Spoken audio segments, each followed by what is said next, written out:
Thank you so very much, Ken Mijung. Indeed, I have Ezra Chiloba, the CEO of the Independent Electoral and Boundaries Commission.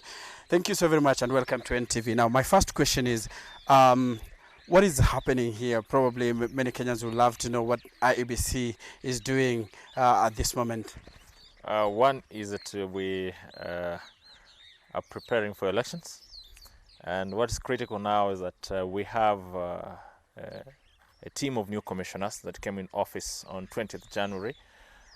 So we set aside this week to go through what we call a rigorous induction program on a number of areas that will help the new team to onboard as fast as possible. And more particularly, we came here to discuss issues around corporate governance. Now we've also come here to look at comparative experiences. We've invited chairman and former chairman of 4 African countries, and in particular we have Professor Jeka, the immediate former chairperson from the Nigerian Electoral Commission, who has come here to share with the new commissioners in terms of how he did it and successfully so. We also have the chairperson of the Ghanaian Electoral Commission.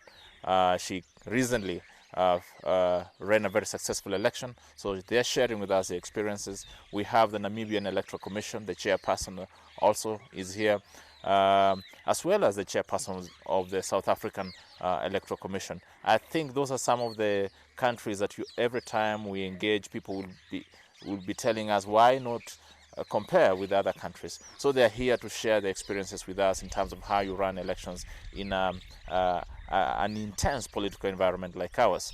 Then thirdly, we're going to have a special training for that all election managers usually go through. We call it the Bridge Program, which is building resources for democracy, governance and elections. So it's going to be a crash course program that the commissioners and senior staff are going to go through. We have specialists who've come around to help us achieve that. Thank you so much.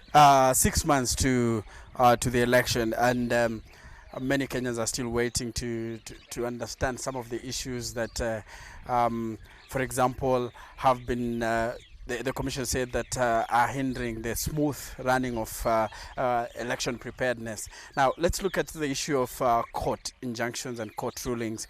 The other day on Twitter, you said that actually was derailing the commission's efforts to ensure that it beats the time said. So the question is, are we on track? Are we still on track? One thing I can tell you, the reason why we are here is to ensure that we have all our processes in perspective so that come August 8th, we're able to deliver on our mandate. We know we have cases in court and we are likely going to see many cases coming up, but what is it that we can do as a commission to mitigate on the risks that arise out of the court cases? So yes, we have court cases that seem to interfere with their operational timelines, but we've put in place mechanisms to be able to recover and be able to move forward. So as we speak now, I can tell you we recently published new timelines, for example, for party nominations. We just concluded the voter registration exercise, so we are going to get into party nominations. That is now our major milestone now, because what we are remaining with is cleaning the register and certifying it, completing the party primaries, ensuring we have all the materials and technology ready for the elections and run the elections. We don't have much. So, and we're doing everything possible to ensure that we recover on any lost time. Okay. Yeah. 2 months. I remember you got the letter from Senator James Orengo, who raised concern that actually the commission was like 2 months behind schedule. Have you responded to it? Have you looked at it? We're going to, by the way, that letter came after we had responded to their issues. So it was after the fact. So, and they're also aware in terms of what our position is on those matters. So we do not really think there is any cause for alarm. It's for us to understand that we are running an election in a politically tense environment, and ours as the Electoral Commission is to focus on the election, and we don't want to be detracted or distracted by the political sideshows. Ours is to focus and just do that. So you want to say that actually that was a political sideshow. It wasn't a genuine concern. No, what I'm saying is this: they raised concerns with us, and we were able to address those concerns in a meeting. Only that after the meeting they went and wrote a letter. So you can see that those issues are already addressed. They are aware in terms of what the Commission is doing to ensure that we are ready for the elections, especially when it comes to the ICT infrastructure.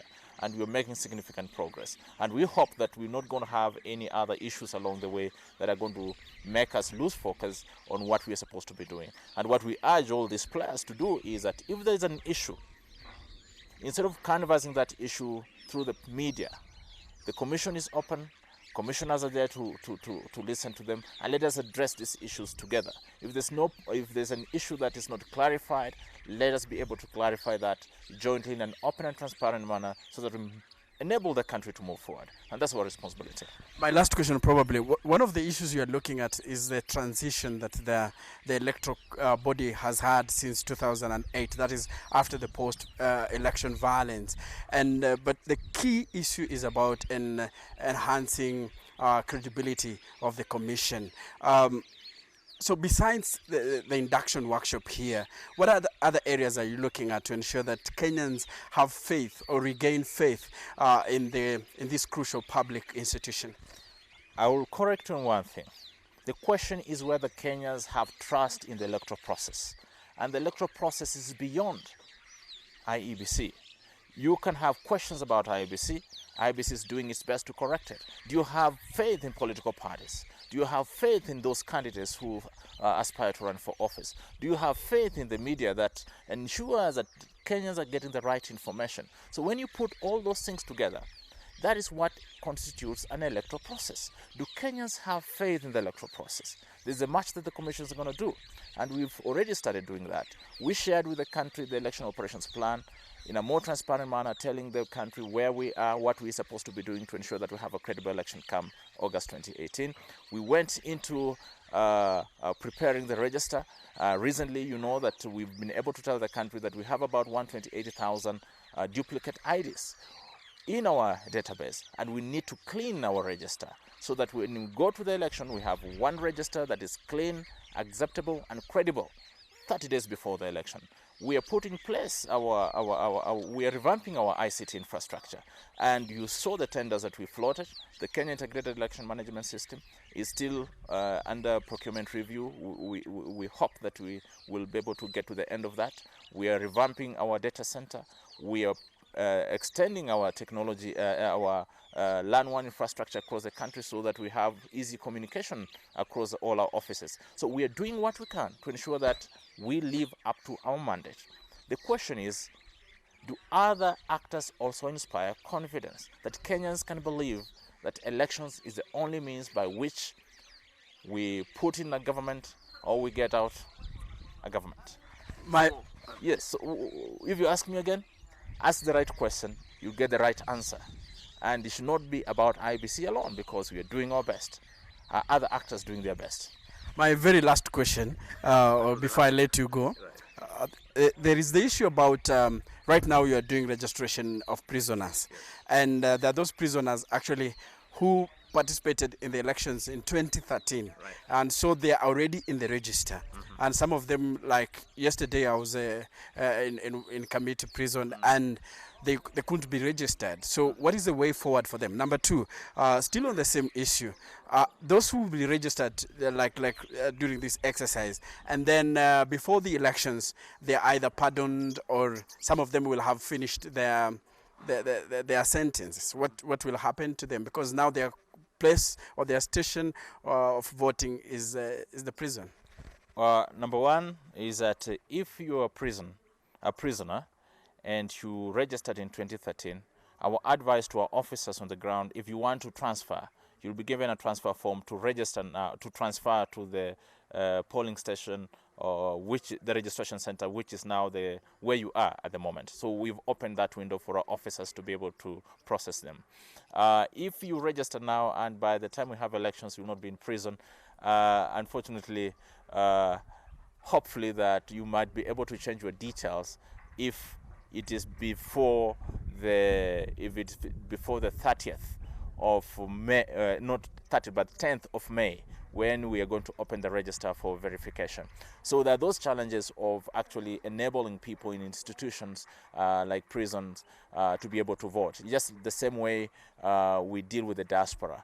So there's tricky balances that we have to really think about as we try to ensure that the prisoners also have a right to participate in elections. So thank you very much. Thank you so very much. That is the CEO of the Independent Electoral and Boundaries Commission has just highlighted some of the key issues that have been coming out since the process of registering voters was closed and the registration of prisoners opened. So back to you, Ken Mijungu. We'll still be here and we'll give you updates on what will be happening here, and probably we also intend to talk to the former chairman and the chairpersons of the 4 countries that he has mentioned that IEBC is trying to learn from on how they conducted their elections. Back to you, Ken, from here at the Great Rift Valley Lodge. My name is Enoch Sikolia.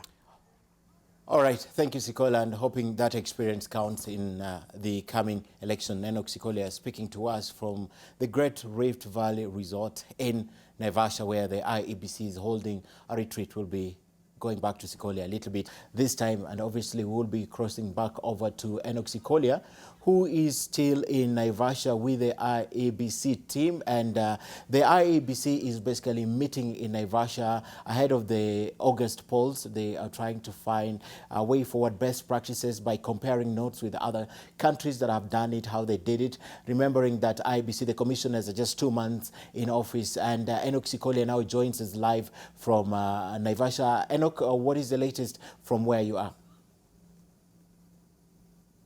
Thank you so very much, Ken Mijungu. Indeed, as we speak right now, they've just finished the early morning session. This is the 4th day the Independent Electoral and Boundaries Commission has been conducting the induction session. And right now, as we speak, they've been talking to various chairmen from various countries. Now, I'm being joined by the former chairman of Nigeria Election Commission. And welcome to NTV. Thank you. Please introduce yourself. My name is Atahiru Jega. I was the chairman of the Independent National Electoral Commission in Nigeria between June 2010 and June 2015, during which period I presided over the 2011 and the 2015 general elections. Okay. I'm now a university lecturer. Okay. Now, what can Kenya take from the Nigeria elections? How did you conduct? What were the pluses and the misses of the Nigeria elections that probably Kenya can learn from ahead of the next general election? I think it is very important to recognize the diversity of a country and to be able to have a system that has integrity and that has taken into account this diversity. Obviously, in all over Africa, although we can say democratization has taken a foothold, there are still challenges with regards to conducting elections with integrity. So for an electoral commission, attention has to be focused on how to operate efficiently,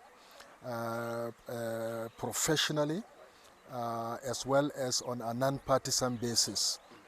And the field must be level for all parties and all participants or contestants.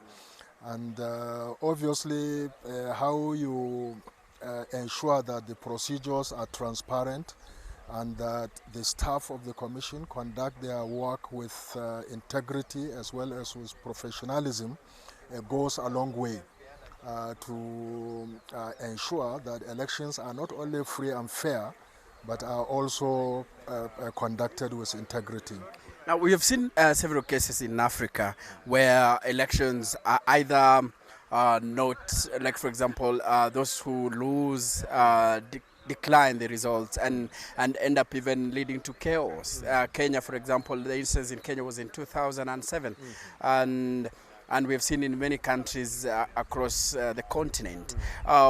What do you think Africa should do to ensure that we move away from elections that doesn't satisfy, or conducting elections that that doesn't satisfy each and every party involved?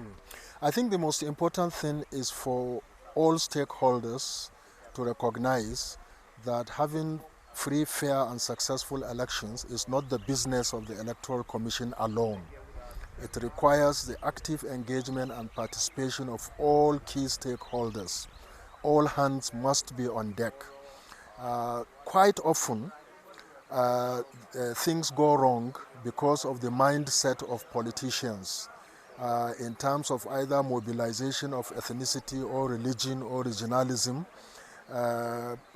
It is true that if the election management body conducts its own work with professionalism and efficiency and non-partisanship, then it reduces the extent to which those primordial mobilizations can disrupt the process, but equally significant is the need for politicians to recognize that they must have an enlightened self-interest which is amenable to deepening democracy and stability in the country. And therefore they have to work very, very closely in partnership with the election management body in order to guarantee not only a transparent process but the conduct of elections with integrity. Thank you so very much. You've had Ken, that is the former chairperson or the chairman of Nigeria's electoral body. And there's quite a number here who have been here just sharing with the Independent Electoral and Boundaries Commission commissioners on how they can conduct a credible election ahead of the next general election. Remember, it's just 6 months to the next general election. Thank you so very much. Can you introduce yourself, who you are, and which, for example, nation you come from? My name is Charlotte Osei, and I chair the Electoral Commission of Ghana. Thank you so very much. And what have you been sharing with the Kenyan Electoral Commission? What do you think should be done in Kenya to ensure that this coming election is peaceful? Well, that's two questions. What have I been sharing? We've been sharing the Ghanaian experience, our legal structure, the funding mechanisms, our best practices. We just had elections in Ghana in December, presidential and parliamentary. So we've shared with them what the challenges were, what we did, what worked, so that we can all learn from the interventions that worked, and also our key priorities going forward as a commission. Whenever electoral management bodies meet, we share lessons, we share war tales, we learn from each other what has worked elsewhere, so everyone can learn from it. Now, despite challenges in Ghana, you conducted one of the elections that most people in the world saw that was fairly democratic, and even the opposition carried the day. So what did you do to ensure that actually both parties were satisfied with the elections? They were not fairly credible. Our elections were deemed very, very credible by all international and local observers and the political actors themselves. But it also came from working with everybody. Engaging is the first part of getting it to work, where all the key stakeholders know what the process entails. We implemented over 27 legal reforms last year, and then there were over 50 other little interventions and strategies that we introduced. We've shared all that today. But it required that everybody bought in. It required that all the actors wanted a credible, transparent process. But it also required that people allowed the commission to do its work independently. The commission, as a commission, we talked to other countries. We found out what they had done that worked. We implemented that. Where we could improve it, we improved it. And so, for instance, in terms of, there were a lot of challenges with our electoral rule. We were accused by some political parties of wanting to rig the elections by not wanting to prepare a new rule. We had put in an independent panel that came out and supported our view that there was nothing substantially wrong with the rule. It just required cleaning up. And so we held our ground and we worked in accordance with the law. Electoral commissions must be allowed to act independently, to act in accordance with the law, to act in accordance with best practices and to do what they believe is right and not what politicians believe is right. And so that was one of the issues. Another issue was we believed as a commission that even though we were using technology as a major enabler in our operations to make sure that the elections went well and that we eliminated multiple voting, we eliminated impersonation. We also believed that we could not depend wholly on technology. And so we introduced manual verification, manual transmission of results. And at the end of the day, everyone agreed with us that having that backup worked. So that where technology failed, immediately we switched to the manual process. We just had to agree that in working the manual process, everyone knew what it entailed. And it worked so that the overdependence on technology did not mar the outcome of the elections. Okay. Now, you talked about we talked about the issue of satisfying parties, and when you talked about it, you related with an issue that is always here in Kenya between the political parties and the Independent Electoral and Boundaries Commission. So you touched on the issue about independence. How can Kenya ensure that the electoral body is indeed independent, not just by the name, but by its constitution and by its activities? Well, attacking the commission doesn't give you that result. The commission needs to be criticized, yes, but the criticism must be constructive and it must be based on fact and not speculation and perception. So you cannot just assume that the commission is not independent and based on that perception, you constantly harass and attack the commission. You are preventing the commission from working effectively. You need to learn, the media in particular, and I always urge the media in Ghana to learn the process. Learn the laws, learn the process, and challenge the commission when they are not following the law and the process. The fact that a political party wants something does not necessarily mean that that thing is good for Kenya. And as I always told political parties in Ghana, the Electoral Commission exists for the people of Ghana. Our duty is to the people of Ghana. We owe the people of Ghana a duty to make sure that when you vote, whatever we announce, we are your voice, is the outcome of your vote. So we do not, political parties, yes, they are key stakeholders in the electoral process, but they are not our ultimate, we do not ultimately report to them, we report to the people of Ghana. And so that mandate that the people of Kenya have given is to the electoral, your IEBC, to do their work and do their work professionally, do their work in accordance with the law and not in accordance with the desires and the demands of political parties. We must make a distinction between what is good for Kenya and what necessarily is being demanded by a political party. And for that, I expect the media stands between the people of Kenya, the IEBC, the political parties. The parties that want the mandate of the people of Kenya, you need to tell the people of Kenya what the parties are saying, what are the promises. You need to tell the politicians what do the people of Ghana want. And inside there you have the independent arbiter. We're supposed to make sure that what the people of Kenya want ultimately happens on election day. And you need to guard them and make sure that you are watching them and they are acting in accordance with the law and they are acting in an independent and impartial manner, but doing what they believe is best. Thank you so very much. Lessons from Ghana there, indeed, saying that the independence of the Electoral Commission must be guaranteed to ensure a credible election. And it's quite a number of lessons that the IBC commissioners are learning from their colleagues from other countries across the continent. Probably, let's talk to the last one. And what is your name, sir? And which country do you come from? Glenn Mashinini, the chairperson of the Electoral Commission of South Africa.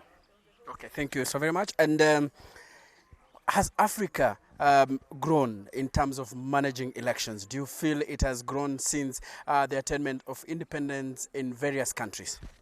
Yes, I think we've seen a significant improvement since the advent of independence, and especially post the 1980s, the emergence of multi-party democracy systems. And as such, we also have seen the emergence and the strengthening and the development of electoral management bodies to attain standards that are now on par with world class standards. However, there's still a long way to go with respect to other countries, but the processes that are underway gives one the confidence and the comfort that in the last decade or so, we've seen phenomenal and distinguished work of excellence by electoral management bodies in this continent. Also, the other thing that is important is that democracy now has become much more entrenched, that the multi-party system, as envisaged by the AU's resolutions, is actually taking foothold in most of the countries in the continent. Now, Kenya, right now what we are talking about is preparedness for the next elections that is coming up in August. Probably one of the questions that has been around is how to ensure the independence of the Electoral Commission, to ensure that it shields itself from political interference, be it from the ruling party, be it from the opposition. How have you done in South Africa? Have you experienced similar scenarios or similar cases where there is lots of political interference? We have structured mechanisms that ensure that there is a continuous dialogue exchange of mutual interest and issues among ourselves as the electoral management body with all the political parties. And those particular mechanisms enable us to address the issues of any concern or issues that can enhance the work that we have to undertake. We, however, are a creature of the constitutional statute. So, as per the Constitution, the autonomy and the independence of the electoral management body is quite clearly defined, and by and large that remains respected by the stakeholders, that is the political players. Thank you.